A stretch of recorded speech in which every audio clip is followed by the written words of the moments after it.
은혜로운 찬양을 우리 주님께서 기쁘게 받아주신 줄로 믿습니다.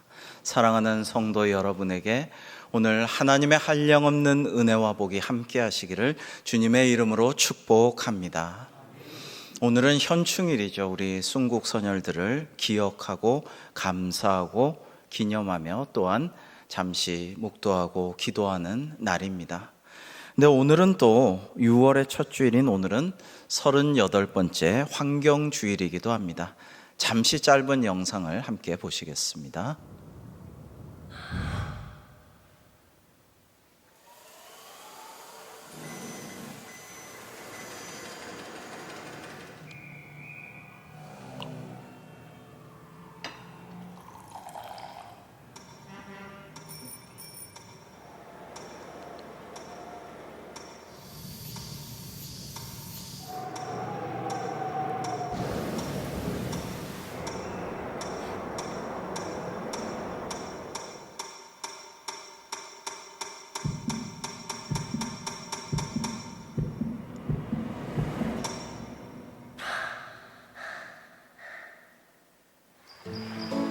어린이를 둘러싼 모든 환경 모두 함께 개선해요.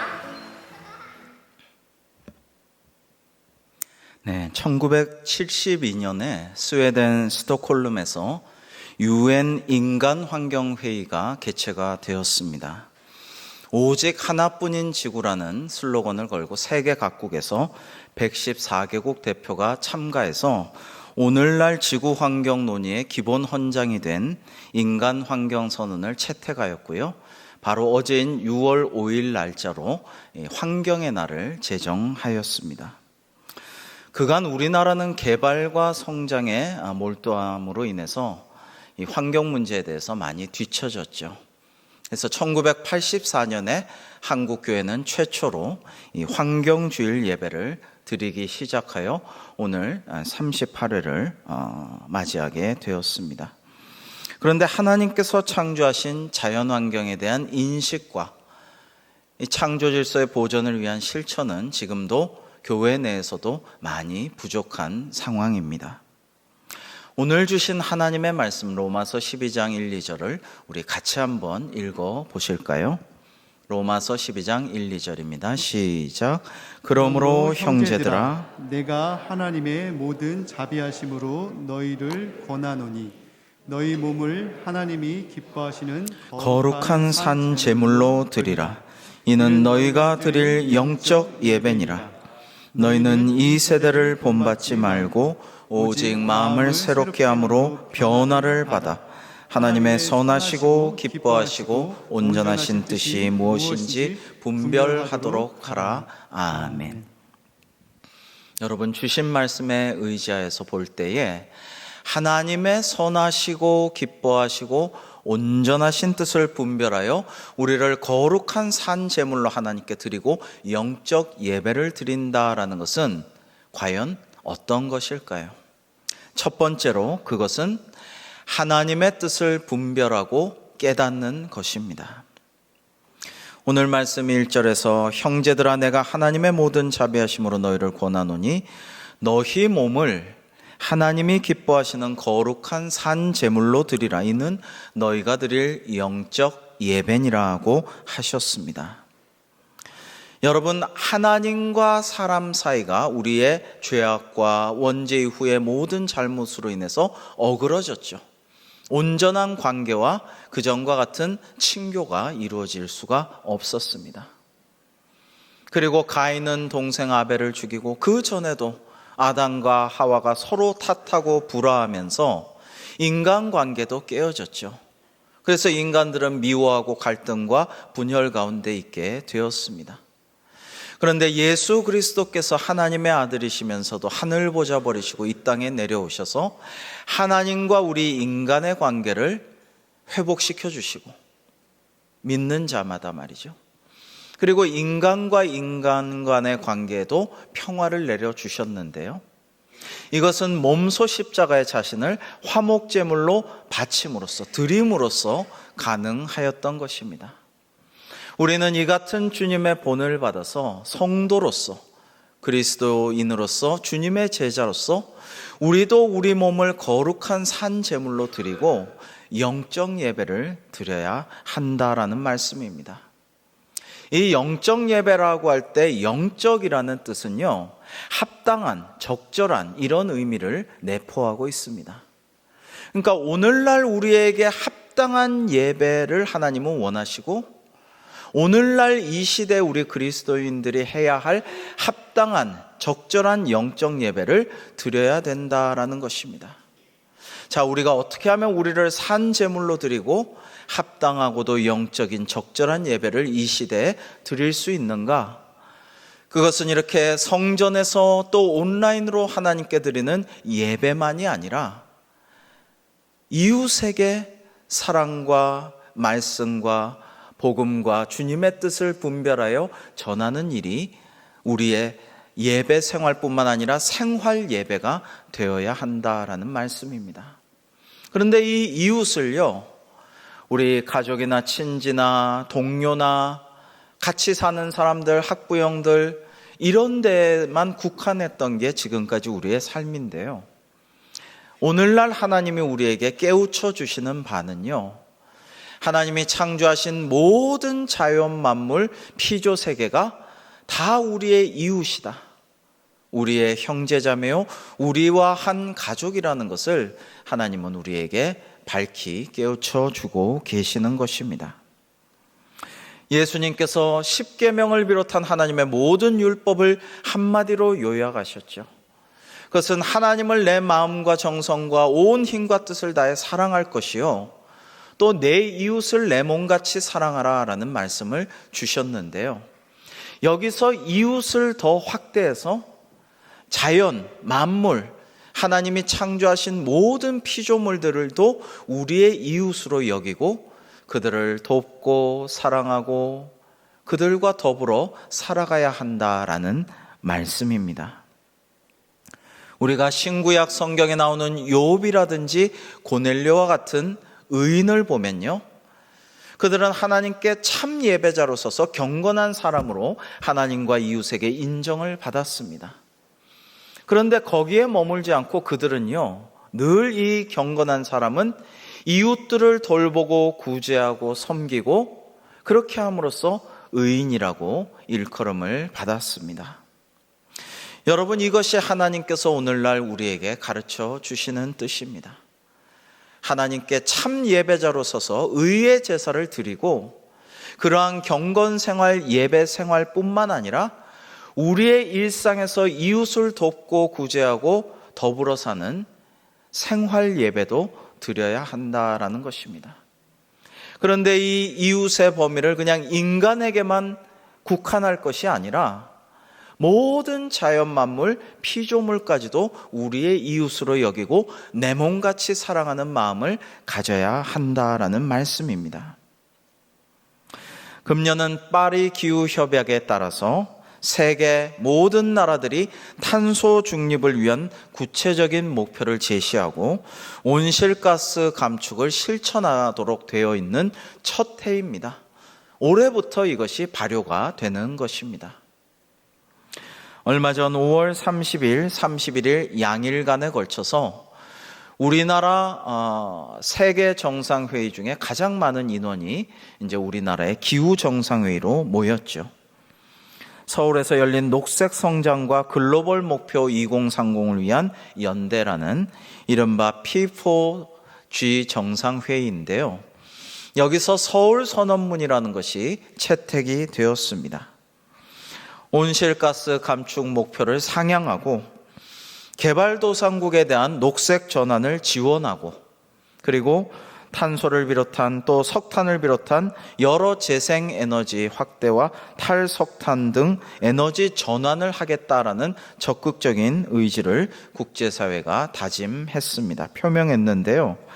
이번 서울 선언문에서 아쉬운 점은 지난 4월 미국이 주최한 기후정상회의에서도 그랬듯이 우리 정부는 구체적인 목표 수치는 말하지 않고 올해 내로 더 상향된 그런 행동을 하겠다라는 데만 머물렀다라는 데에서 한계가 있다라는 것입니다. 여러분, 세계에서 가장 많은 이산화탄소를 배출한 나라는 말할 것도 없이 이웃 나라인 중국이죠. 그 다음에 부동의 2위를 지키고 있는 것이 미국이고, 그 다음에 또 인구 대국인 인도. 그런데 이런 나라들에 이어 우리나라도 이산화탄소 배출량이 세계 8, 9위 수준을 가지고 있습니다. 놀라운 일입니다. 그래서 우리나라는 전 세계로부터 기후악당이라는 오명을 받고 있습니다. 바라기는 조속히 구체적인 노력과 실천을 통해서 오명을 벗고 세계 자연환경 회복에 기여할 수 있는 나라가 되기를 기도하고 있습니다. 제가 2001년에 베이징을 갔었는데 수많은 자전거 행렬에 깜짝 놀랐습니다. 횡단보도를 잠깐 빨간불일 때 주위에 까마득히 서 있는 자전거 행렬을 보고, 야, 이 사람들이 자동차를 타기 시작하면 지구가 멸망하겠다라는 생각을 하고 그 자리에서 하나님 그런 일이 없게 하여 주시옵소서라고 기도했던 게 2001년인데 안타깝게도 정말 슬픈 예감은 그대로 이루어지고 말았죠. 그런데 2005년에 일본을 가봤더니 일본에서는 그 당시에 벌써 환경에 대해서 극도로 신경을 쓰고 있었습니다. 하이브리드 차가 주종을 이루고 있었고, 탄소를 줄이는 일들을 하는 일에 정부가 모든 기업이나 개인에 메리트를 주고 특혜를 주면서 그렇게 잘 유도를 하고 있었습니다. 물론 원전 방사능 오염, 또 그것을 바다에 푸는 수많은 문제들을 지금 남기고 있지만 그런 노력들은 참 배울 만하다라는 생각을 하였습니다. 노력하면 할 수 있는데, 바꿀 수 있는데 개선하지 않고 지금 계속 지나가고 있는 것이 너무 안타깝습니다. 우리나라의 기독교 환경단체들과 NCCK 생명문화위원회는 탄소 중립 실천 캠페인을 지금 시작한 바 있습니다. 캠페인은 의식주 기본 생활을 비롯해서 교통, 에너지, 문화, 경제, 이러한 삶의 7개 분야에서 탄소 배출을 줄이는 행동을 구체적으로 제시하고 있습니다. 아까도 말씀드렸지만 밖에 사무실 앞에 생명의 길 포스터를 붙여놓았고, 그리고 홈페이지에도 잘 보실 수 있도록 마련하였습니다. 여기 보면 7개 분야에서 기후 미식, 슬로우 패션, 미니멀 라이프, 녹색 교통, 그린 에너지, 녹색 서재, 생명 경제 등의 우리가 실천할 수 있는 방안들을 제시해 놓고 여러분의 동참을 촉구하고 있습니다. 꼭 보시고 우리 실생활에서 그러한 노력을 우리가 함께 해 나가야 할 것입니다. 문제는 오늘 말씀대로 이 세대를 본받지 말고 마음을 새롭게 하여 변화를 받는 것이 그리 쉽지가 않다라는 것입니다. 왜냐하면 우리는 편리함과 안락함을 추구하고 더 부유함을 늘 원하기 때문입니다. 환경도 지키면서 풍요롭고 편리하고 안락하게 살기를 대부분 사람은 원하지만 그런 일은 결코 이루어지지 못합니다. 왜냐하면 우리의 안락함과 편리함과 부유함은 대부분 하나님이 창조하신 자연환경을 파괴하면서 그것을 남용하면서 얻어진 결과이기 때문입니다. 예수님께서는 좁은 문으로 들어가라. 멸망으로 인도하는 문은 크고 그 길이 넓어 그리로 들어가는 자가 많고 생명으로 인도하는 문은 좁고 길이 협착하여 찾는 자가 적음이라고 말씀하셨습니다. 여러분, 사람들은 고속도로를 질주하면서 넓은 길을 걸어가면서 하늘 끝까지 닿는 마천루 빌딩을 지으면서 그리고 그만큼 써도 쓰지 않아도 되는데도 부족하고 더 많이 사들이고 더 많이 누리고 그리고 남는 많은 것을 버리면서 넓은 길을 많은 사람들이 가기를 원하고 있습니다. 구태여 협착한 길을 걸어가서 좁은 문에 들어가고 싶어 하지 않습니다. 그러나 이것은 하나님의 뜻이라는 것을 우리는 기억해야 합니다. 생명의 길, 생명의 문은 좁지만 하나님께서 인정하시는 길을 걸어가며 하나님이 원하시는 좁은 문으로 들어가 하나님께 칭찬과 상급받는 저와 여러분이 될 수 있기를 주님의 이름으로 축복합니다. 예수님의 산상수훈의 핵심도 결국 마음이 가난한 자가 복이 있다라는 것입니다. 여러분, 비록 우리는 끝없는 탐욕과 편의주의와 쾌락을 갈망하는 세상에 살고 있지만은, 그러나 우리는 성도가 아니겠습니까? 주님의 제자답게 우리의 마음이 가난해서 좀 더 절제하고 좀 더 소박한 삶, 조금 편리함을 버리고 불편함을 자초하면서도 환경과 창조 질서를 보존하는 그러한 삶을 살 수 있도록 우리는 기도하고 또 실천해야 할 것입니다. 여러분, 지금은 인간의 탐욕으로 인해서 너무나 많은 과잉 생산이 이루어지고 있습니다. 이렇게까지 생산하지 않아도 되는데 현재 고도 자본주의 시스템은 계속 돌아가고 더 많이 생산하게끔 되어 있습니다. 그렇게 해야 돌아가게 되어 있습니다. 그리고 그것을 과소비하고 있습니다. 이렇게까지 소비하지 않아도 되는데 너무나 많은 소비를 하고 있다라는 것입니다. 그리고 과소비하다 못해서 남는 것은 과잉 폐기하고 있습니다. 너무나 많은 쓰레기가 버려지고 있습니다. 아까 우리가 함께 기도했지만 여러분, 너무나 많은 쓰레기 산들, 그리고 바다를 가득 메운 그 쓰레기 더미들, 그것이 공기를 막아서 숨쉬지 못하는 해양 생물들 우리가 바라보면서 마음이 아프지만 이제 적극적으로 거기에 그들의 위기에 우리가 살리기 위해서 동참하는 노력이 지금 요청된다라는 것입니다. 하나님께서는 만물을 창조하시고 보시기에 좋았더라고 하셨으며 하나님의 형상대로 지음받은 우리 인간을 이 에덴 동산과 자연 환경을 잘 돌보라고 청지기로 사명을 주셨습니다. 창세기 2장 15절에 보시면 여호와 하나님이 그 사람을 이끌어 에덴 동산에 두어 그것을 경작하며 지키게 하시고라고 하셨습니다. 여기서 경작하다라는 말은 히브리어로 아바드인데요, 이 아바드라는 말은 유명한 말입니다. 경작하다라는 것은 땅을 가꾸고 땅을 갈아서 농사 짓는다에 국한되는 말이 아닌 것입니다.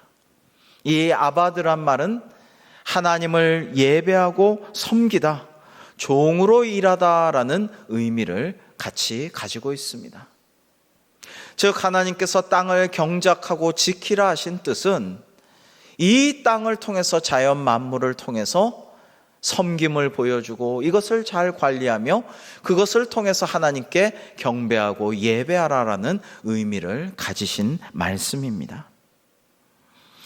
인간은 하나님 지으신 모든 피조물을 섬기고 돌보는 리더십을 보여주어야 하며 그러한 청지기적 사명을 통해 하나님을 기쁘게 하실 수가 있다라는 것입니다. 사랑하는 성도 여러분, 이러한 하나님의 뜻을 잘 분별하고 깨달아 주신 사명을 잘 감당하는 우리 모두가 되기를 주님의 이름으로 축복합니다. 두 번째로 돌이켜 회개하는 것입니다. 오늘 말씀 2절을 우리 같이 한번 읽어 보시겠습니다. 시작. 너희는 이 세대를 본받지 말고 오직 마음을 새롭게 함으로 변화를 받아 하나님의 선하시고 기뻐하시고 온전하신 뜻이 무엇인지 분별하도록 하라. 아멘. 여러분, 이 말씀을 묵상하고 기도하면서 제 마음에 참 찔림과 아픔이 있었습니다.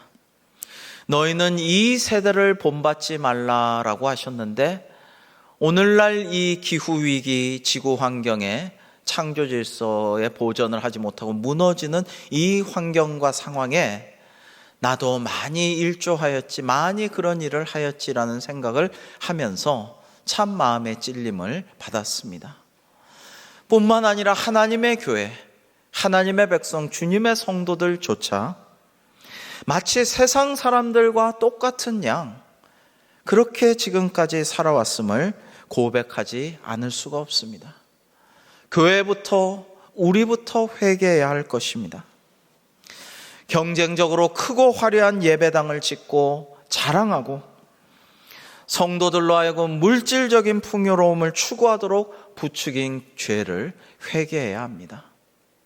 절제하지 못하고 가난한 심령과 삶을 추구하지 못한 교회의 모습들을 오늘 우리는 회개해야 마땅합니다. 그리스도인들은 하나님께서 주신 말씀과 사명을 알매도 불구하고 청지기로서 이 땅을 돌보고 관리하고 지켜야 할 그 일들을 얼마나 수행하고 살아왔는지 생각하면 회개하지 않을 수가 없습니다. 하나님의 뜻보다 재물과 경제 성장을 앞세우며 때로는 불의를 행하고 창조 세계를 망가뜨린 세상을 향해 하나님의 뜻을 얼마나 전하였는지 생각하면 참 너무나 한계없고 부끄러운 생각이 듭니다. 여러분, 지구 생명 공동체가 이와 같은 크나큰 위기에 빠진 것은 한마디로 우리가 잘못 살아왔기 때문입니다. 이것은 천지 만물을 창조하시고 보시기에 좋았노라고 하신 하나님께, 그리고 하나님의 형상대로 지음받은 우리 인간에게 청지기적 사명을 주신 하나님께 우리가 잘못한 것입니다. 또한 우리의 이웃, 우리의 형제자매, 우리의 한가족된 우리와 마찬가지로 하나님께서 지으신 모든 피조물들이 신음하고 탄식하고 죽어가고 하루에 150종이 멸종되게 한 그들에게도 우리는 범죄한 것이 아닐 수가 없습니다. 여러분, 창조주 하나님을 진정 믿고 그 말씀에 순종하는지, 하나님의 뜻을 분별하고 그 말씀대로 살아가는지를 세상 사람들도 교회에 묻고 있습니다. 오늘날 세상은 그리스도인은 과연 누구인가를, 교회는 과연 어떤 단체고 조직이고 집단인가를 물어보고 있죠. 궁금해하고 있습니다. 교회가 하나님께서 만물을 지었음을 고백하고 그러한 바른 신앙 고백 아래에서 그러면 우리가 하나님 지으시니 보시기에 좋았다라고 하신 자연 환경을 되살리기 위해서 적극적으로 노력하는 모습을 보여야만 하지 않겠습니까? 한국기독교교회협의회와 기독교환경운동연대는 2006년부터 해마다 녹색교회를 선정해 왔습니다. 제가 전에 섬기던 교회에서 성도님들과 우리 교역자들이 함께 노력하고 기도하고 애써서 녹색교회 선정이 되었는데요. 교회 정문에 조그만 나무로 된 녹색교회 패를 걸어놓고 기뻐하고 즐거워하고 참 감사하다라고 함께 기도했던 기억이 새롭습니다. 토요일만 되면 교회 앞에 정말 조촐한 화단을 가꾸고 텃밭을 일구고 그리고 수시로 환경운동단체의 강의를 듣고 우리 실천을 다짐하고 캠페인을 하고 그런 일들을 하면서 하나님의 뜻에 조금이나마 우리가 순종하고 있다라는 마음을 갖고 흐뭇해하곤 하였습니다. 태양광을 쓰고 있는 우리 교회도 앞으로 녹색교회가 되기를 꿈꾸며 기도하고 있습니다. 지금 그 위원회나 부서를 신설하고 여러 가지 활동을 하고 강의를 듣고 캠페인을 하고 이런 일은 할 수 있지만 조촐하게나마 좀 텃밭이나 또 이제 화단이나 이런 걸 가꾸는 일이 지금 쉽지 않을 것 같아서 좀 아쉬운데요. 앞으로 하나님께서 인도하시지 않을까 생각합니다. 2018년 5월에는 녹색교회 네트워크가 구성되어서요. 현재 우리 교단인 예장통합, 기독교 감리교회, 기장성공회 복음교회, 순복음교회, 성결교회, 독립교단 등 여러 교단의 80개 녹색교회들이 2020년 작년 5월에는 녹색교회 네트워크 회원교회들이 기후위기 녹색교회 비상행동에도 돌입했습니다. 즉, 지금은 비상행동이 필요한 때라는 것입니다. 비상시라는 것입니다. 예수님께서는 생명을 주시고 그 생명을 풍성하게 하시려고 이 세상에 오셨죠.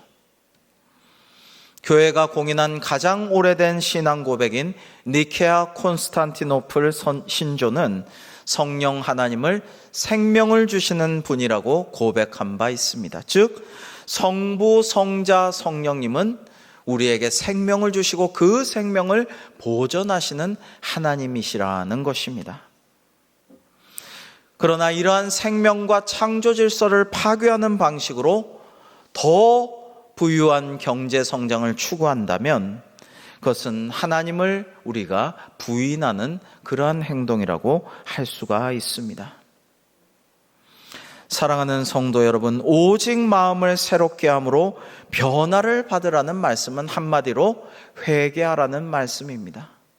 잘못된 길로, 파멸의 길로, 죽음의 길로 나아가던 그 방향에서 돌이켜 유턴하여서 생명의 길로 나아오라고 우리에게 촉구하는 말씀입니다. 전 지구 생명 공동체가 죽느냐 사느냐는 우리가 돌이켜 회개하느냐 아니냐에 지금 달려 있습니다. 돌이키지 않고 현 생활 방식을 계속 고집하면 모든 인류와 만물의 미래는 없게 될 것입니다. 사랑하는 성도 여러분, 우리 개인이 그리고 우리 교회 믿음의 공동체가, 한국교회와 주님의 모든 교회가 먼저 회개하고 돌이키며 창조 세계를 보존하며 세상을 살리는 복음을 전파하는 그러한 공동체로 거듭나서 하나님의 칭찬과 인정을 받고 우리 모두가 공존할 수 있도록 이 세상을 가꾸어 나가는 우리 모두가 되기를 주님의 이름으로 축복합니다. 세 번째로, 하나님의 뜻을 세상에 널리 알립시다. 위기관리 유명한 전문가이자 세계정책연구소 대표이사인 미셸 부커는 2013년에 일어났던 다보스 포럼, 유명한 그 다보스 포럼에서 충분히 예측할 수 있는 위기를 알면서도 방치하다가 결국 맞이하게 되는 재앙을 회색 코뿔소에 비유했습니다. 여러분, 2008년 전 세계에 금융위기가 닥쳤죠. 그 이후에도 계속해서 세계는 위기 가운데 아슬아슬하게 지금까지 이어져 왔습니다. 그런데 위기가 닥쳐도 세계 각국 정부가 좀처럼 움직이지 못하다가 파국을 맞는 그러한 상황을 회색 코뿔소에 비유한 것입니다. 여러분, 코뿔소는 아프리카에서 코끼리 다음으로 덩치가 커서 아프리카 초원에서 웬만한 데는 코뿔소의 모습을 다 볼 수가 있습니다. 멀리 있어도 볼 수가 있어요. 근데 이 코뿔소는 어쩌다가 화가 나면 마구 화를 내면서 그 뿔을 앞세우고 그 대상을 향해서 막 달려듭니다. 그 뛰어오는 소리에 지축이 흔들리고 모든 사람이 코뿔소가 닥쳐오는 것을 깨닫고 알 수가 있습니다. 근데 문제는 그 코뿔소가 달려오는 모습과 소리를 보면서도 너무 무서워서 어찌할 바를 모르며 아무런 행동도 하지 않고 코뿔소가 지나갈 거야, 방향을 선회할 거야, 오다가 주저앉고 말 거야, 내게는 안 올 거야, 이러면서 코뿔소가 화가 나서 달려오는 것을 보고만 있다라는 것을 회색 코뿔소라는 말로 비유한 것이죠.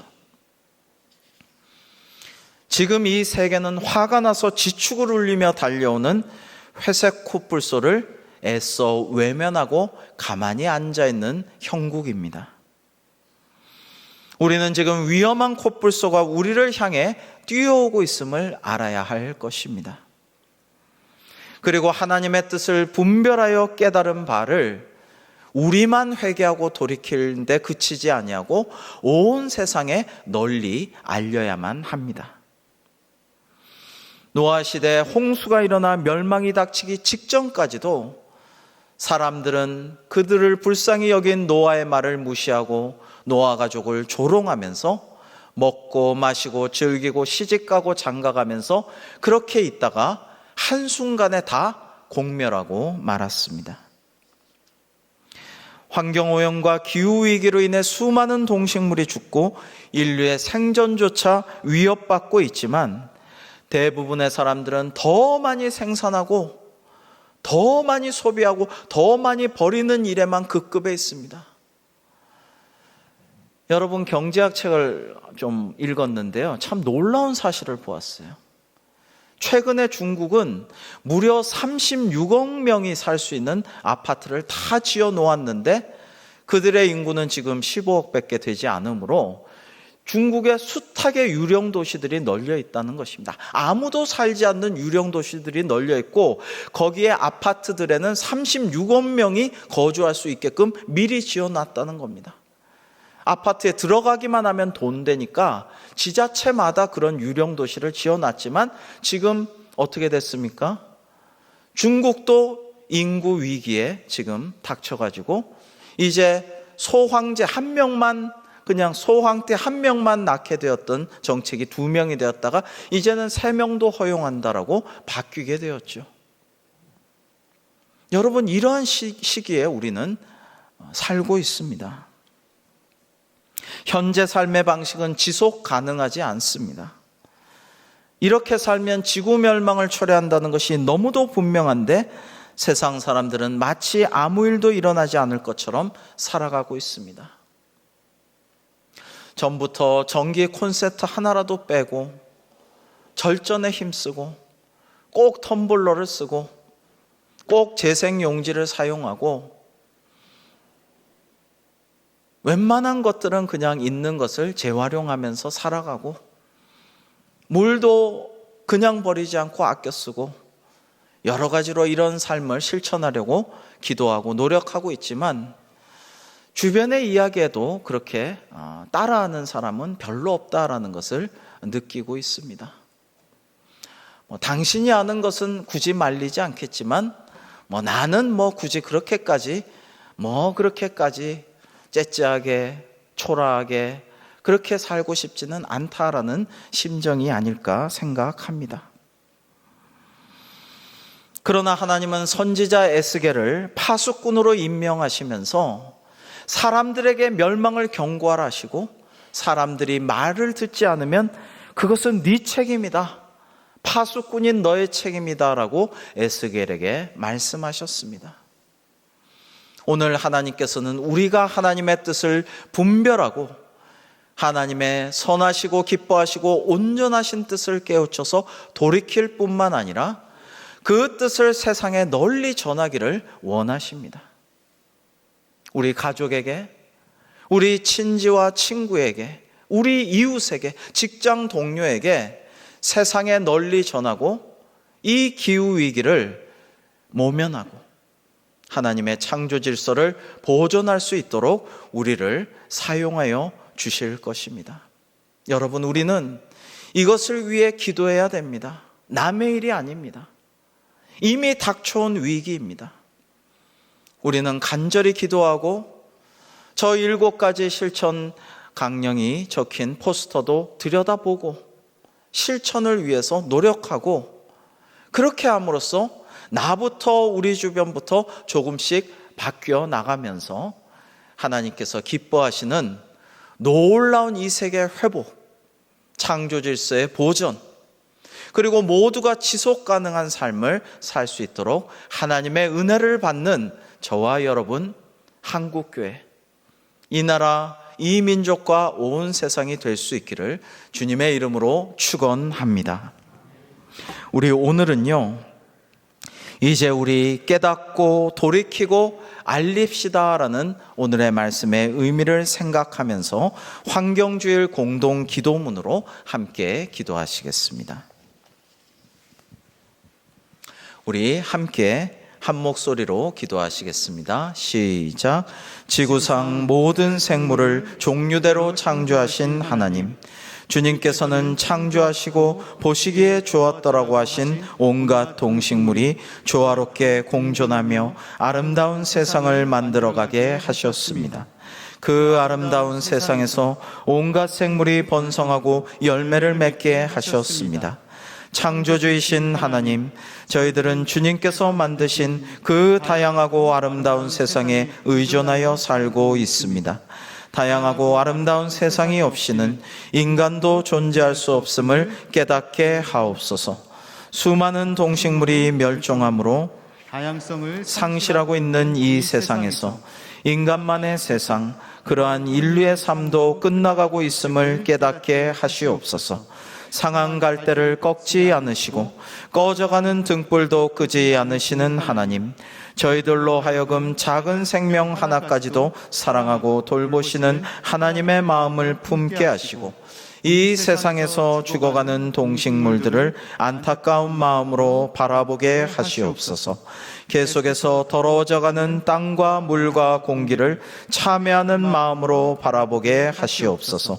벌써 1년 이상 지속된 코로나19 상황을 통해 인간이 멈추면 다양하고 아름다운 창조 세계가 되살아난다는 것을 깨우쳐 주신 하나님, 먼저 저희의 과도한 욕심을 멈추게 하시옵소서. 부를 독점하려는 마음, 편하고 화려하게만 살려는 마음을 경계하게 하시옵소서. 저희의 맹목적이고 정신없이 바쁜 삶을 돌아보게 하시옵소서. 주님께서 사랑하시는 작은 생명체들을 살리기 위해 돈이 아니라 창조 질서의 보존을 선택하게 하시옵소서. 소박하지만 윤택하게, 단순하지만 지혜롭게 살게 하시옵소서. 불편이 따르더라도 주님께서 원하시는 생명의 길을 걸어가게 하시옵소서. 십자가를 지시어 우리를 살리셨고 부활하시어 만물의 소망이 되신 예수 그리스도의 이름으로 기도드립니다. 아멘.